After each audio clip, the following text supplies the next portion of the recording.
Assalamualaikum warahmatullahi wabarakatuh. Selamat siang sahabat dan merdeka. Untuk hari ini di program Jatim News Today siaran khusus update COVID-19 edisi Senin 17 Agustus 2020 kembali hadir menyapa Anda.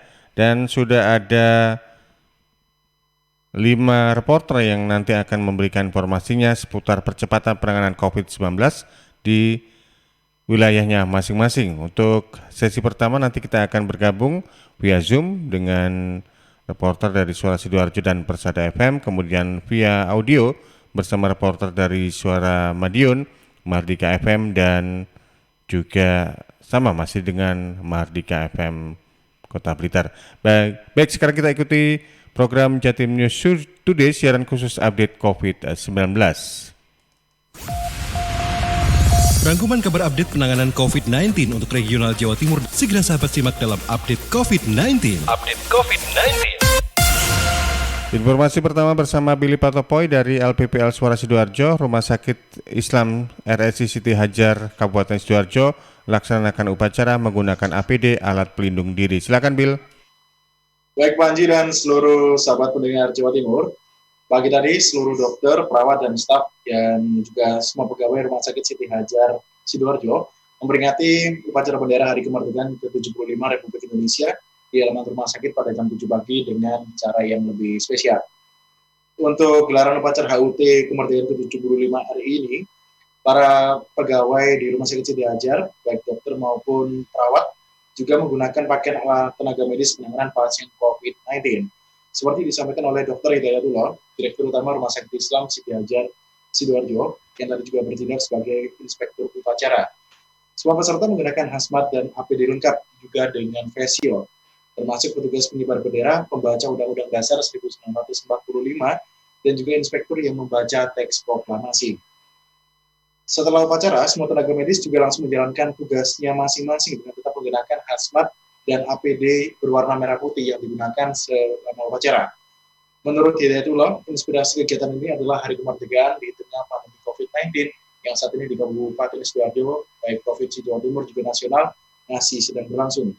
Kemudian disepakati untuk menggelar upacara dengan tetap menggunakan hazmat serta APD lengkap.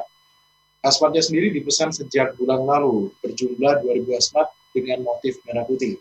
Petugas medis mulai menggunakan hazmat bermotif ini juga sudah sejak awal Agustus 2020 dan diperkirakan masih bisa dipakai sampai dengan akhir Agustus 2020.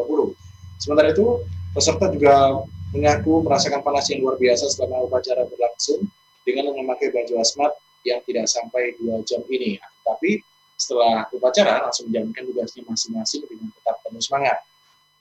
Sementara itu, untuk melengkapi informasi pada siang hari ini perlu disampaikan juga untuk penyebaran COVID-19 di Kabupaten Sidoarjo sampai dengan tanggal 17 Agustus pagi hari ini sudah mencapai 4.143 orang terkonfirmasi positif. Sementara yang saat ini sembuh, totalnya sudah ada 2.991 dan yang dirawat ada 909 orang.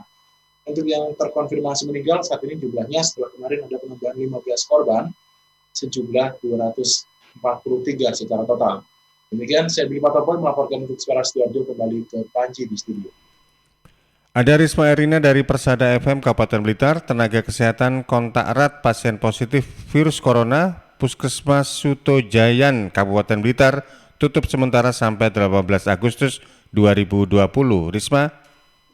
Ya baik Panji, kabar penutupan sementara pelayanan di Puskesmas Sutojayan Kabupaten Blitar ini dibenarkan oleh Kepala Bidang Pelayanan Kesehatan Dinas Kesehatan Kabupaten Blitar, Christine Indrawati.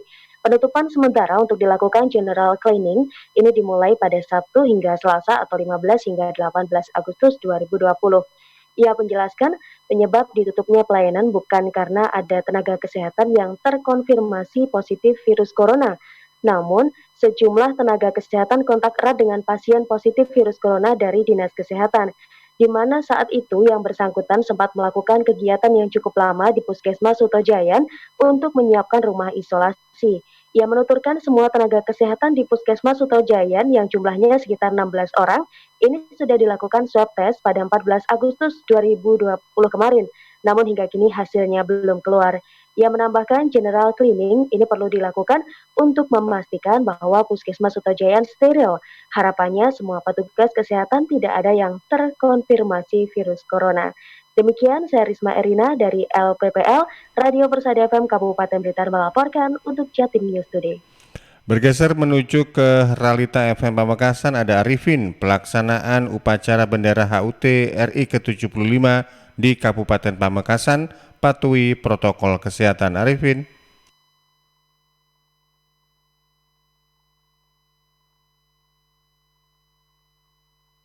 Ya, halo Arifin, suaranya tidak jelas di sini.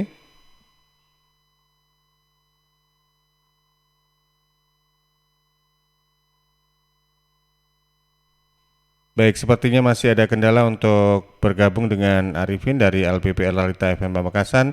Kita menuju ke Kiki Desilian. Kiki Desilia dari LPPL Suara Madiun, bertambah 1 kasus sembuh dan 3 tambahan konfirmasi di Kota Madiun. Silakan Kiki.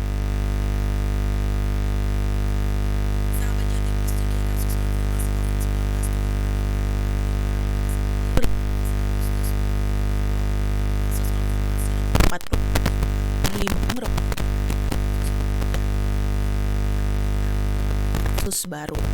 Berdasar rilis yang dikeluarkan Kota Madiun melalui Dinas Komunikasi dan Informatika, kasus nomor 44 berinisial L 50 tahun berjenis warga Kelurahan Tawangrejo. Kasus nomor 6, kasus konfirmasi yang berangkat 5 berinisial H 23 warga Kelurahan. Kasus nomor 46 Ombol MY laki-laki merupakan salah satu pegawai di perusahaan di Kota Madiun dan lantas melakukan rapid test di RSUD dengan hasil rapid test yang kemudian dikonsultasikan ke dokter perusahaan dan tes 5 Agustus lalu dan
Baik, sahabat Suara Sidoarjo, kita bergeser menuju ke Realita FM Pamekasan, kembali ke rekan Arifin. Pelaksanaan upacara bendera HUT RI ke-75 di Kabupaten Pamekasan, patuhi protokol kesehatan. Silakan Arifin.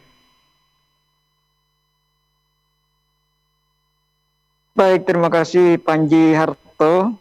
Pelaksanaan upacara bendera Hari Ulang Tahun atau HUT ke-75 Republik Indonesia di Kabupaten Pamekasan mematuhi protokol kesehatan COVID-19. Toto Hartono, Ketua Umum Panitia Pelaksana Hari Ulang Tahun ke-75 Republik Indonesia Kabupaten Pamekasan menyatakan pelaksanaan upacara bendera mematuhi protokol kesehatan ketat guna mengatasi terjadinya mengantisipasi terjadinya penyebaran COVID-19 di Kabupaten Pamekasan. Toto yang juga Sekretaris Daerah Kabupaten Pamekasan menuturkan semuanya dipersiapkan sedemikian ketat mulai dari peserta upacara, penggerak bendera merah putih hingga undangan Propinda dibatasi dan menjaga jarak.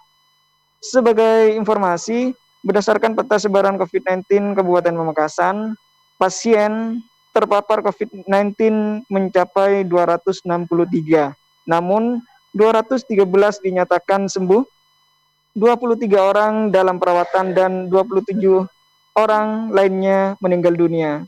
Dari Realita FM melaporkan untuk Jatim News Today. Kembali lagi ke Panji Harto. Bergeser menuju ke Kirana Nisa dari LPPL Mardika FM Kota Blitar, masuk zona orange COVID-19, cabang Dinas Pendidikan Jawa Timur wilayah Kota Kabupaten Blitar. uji coba pembelajaran tatap muka 3 sekolah di Kota Blitar. Mita. SK Gubernur Jawa Timur Cabang Dinas Pendidikan Jawa Timur Wilayah Blitar akan segera membuka pembelajaran tatap muka 18 Agustus 2020 nanti. Hanya ada 3 sekolah yang ditunjuk dinas untuk menerapkan pembelajaran langsung di sekolah, yaitu SMAN 1 Kota Blitar, SMK Islam 1 Blitar, dan SMA Luar Biasa Negeri Kota Blitar. Ramli, Kepala Cabang Dinas Pendidikan Jawa Timur Wilayah Blitar saat dihubungi by phone mengatakan pembelajaran tatap muka ini sifatnya masih uji coba, diterapkan di daerah yang memasuki zona orange, kuning, dan hijau COVID-19. Ramli menyebut saat ini hanya Kota Blitar yang memungkinkan menerapkan kebijakan pembelajaran tatap muka. Sedangkan Kabupaten Blitar masih tetap melaksanakan pembelajaran online karena masuk zona merah COVID-19. Pembelajaran tatap muka sendiri menurut Ramli akan dilaksanakan secara bertahap pada masa uji coba atau tahap pertama. Untuk SMA hanya 25% siswa yang melakukan pembelajaran tatap muka di sekolah. Sedangkan SMK lebih sedikit, hanya 12,5% yang masuk karena sebagian normatif dan sebagian produktif. Sementara sisanya masih tetap melaksanakan pembelajaran secara online. Ramli menegaskan jika uji coba selama 2 minggu berjalan tanpa kendala, maka volume siswa yang masuk akan ditambah menjadi 50%. Masuk jam 8, pulang jam 11. Uji coba nanti dievaluasi. Mudah-mudahan kalau Kota Blitar itu tidak ada perubahan sampai kuning nanti kita masukkan 50%. Ramli menambahkan pelaksanaan pembelajaran tatap muka nanti tetap mematuhi protokol kesehatan COVID-19. Dalam satu kelas hanya diisi 8 siswa, mulai jam 8 sampai 11 siang. Kirana Nisa, Mahardika FM. Terakhir ada kesempatan bergabung dengan Rifano Kusnadi, masih dari LPPL Mardika FM Kota Blitar. Kasus konfirmasi COVID-19 di Kota Blitar bertambah 5 orang. 3 diantaranya berasal dari Kelurahan Kauman. Rifano. Sobat, kasus konfirmasi COVID-19 di Kota Blitar kembali bertambah. Sesuai data, tanggal 16 Agustus 2020 terdapat 5 tambahan kasus baru. Didik Jumianto, Ketua Harian Tim Gugus Tugas COVID-19 Kota Blitar, saat melakukan rilis di Radio Mahardika FM 16 Agustus 2020 mengatakan 5 kasus baru itu terdiri dari 3 orang kontak erat kasus konfirmasi, Kelurahan Kauman, seorang perempuan berusia 76 tahun yang meninggal dunia. Rinciannya adalah seorang perempuan berusia 42 tahun dari Kelurahan Pakunden, saat ini menjalani isolasi rumah sakit rujukan COVID-19. 2 lainnya adalah laki-laki berusia 17 dan 16 tahun berasal dari Kelurahan Kauman dan saat ini melakukan isolasi mandiri. Kasus konfirmasi COVID-19 berikutnya adalah seorang laki-laki berusia 45 tahun dari Kelurahan Sukorejo yang sebelumnya melakukan pemeriksaan RT-PCR sebagai syarat perjalanan dan hasilnya positif pada tanggal 16 Agustus 2020. Saat ini yang bersangkutan melakukan isolasi mandiri di rumah. Dan tambahan kasus terakhir adalah seorang laki-laki berusia 11 tahun dari Kelurahan Kauman, merupakan anak dari kasus konfirmasi Kelurahan Kauman, yaitu laki-laki usia 40 tahun. Saat ini yang bersangkutan melakukan isolasi mandiri di rumah. Namanya isolasi mandiri berarti dia semuanya harus sendiri. Kamarnya sendiri, tempat makanannya sendiri, handuknya sendiri. Juga tidak boleh berkumpul dengan keluarga yang lain. Artinya setelah masuk. Hingga saat ini jumlah kumulatif kasus konfirmasi COVID-19 di Kota Blitar mencapai 82 orang. 50 orang dinyatakan sembuh, 26 masih menjalani perawatan dan isolasi, dan 6 lainnya meninggal dunia. Rifano Kusnadi, Mahardika. Baik, sahabat, demikian untuk program Jatim News Today, siaran khusus update COVID-19 untuk edisi hari ini, hari Senin 17 Agustus 2020. Mewakili kerabat yang bertugas, saya Panji Harto mengucapkan terima kasih, selamat siang, dan merdeka. Perkembangan penanganan COVID-19 untuk wilayah regional Jawa Timur sudah sahabat simak dalam update COVID-19. Update COVID-19 bisa sahabat simak Senin sampai Sabtu jam 11 siang, persembahan dari Asosiasi Lembaga Penyiaran Publik Lokal Jawa Timur.